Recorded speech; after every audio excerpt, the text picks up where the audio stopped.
নমস্কাৰ, মই বিনুপুৰীয়ে মোৰ অন্য এটা ভিডিঅ'লৈ সকলোকে স্বাগতম জনাইছোঁ আৰু এতিয়া আহিছোঁ মই ওপৰ চটলৈ আৰু এইফালে কি লৈ আহিছোঁ গোবৰ আৰু এয়া কোৰ লৈ আহিছোঁ। দেখিছেনে মোৰ কোৰটো কিমান ডাঙৰ আৰু হাতত লৈ আহিছোঁ গুটি। এয়া গুটি কেইটামান সিঁচিবলৈ আহিছোঁ। এয়া চটপটি আছে, জিকা আৰু ভেন্দি। ইয়াতে এতিয়া দি দিম চটপটি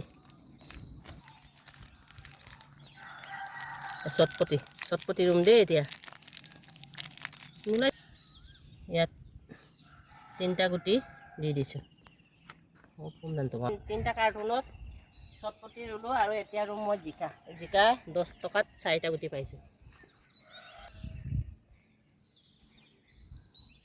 আকৌ ধৰিলোঁ ভেন্দি গুটি।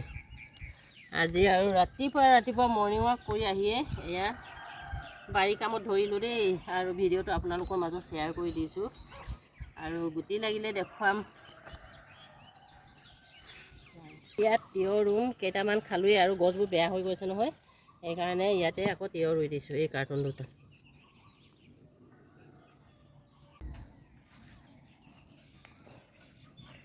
দেখিছেনে আপোনালোকে মোৰ পদিনাটো কিমান ধুনীয়া হৈ আছে। আৰু পদিনা গছৰ লগতে আজি গুড মৰ্ণিং জনাইছোঁ দেই। গুড মৰ্ণিং, সকলোৱে ভালে থাকক, সুস্থ থাকক আৰু ওপৰ বাৰীত আছোঁ দেই। এতিয়া পদিনা চাটনি বনাই খাম আজি।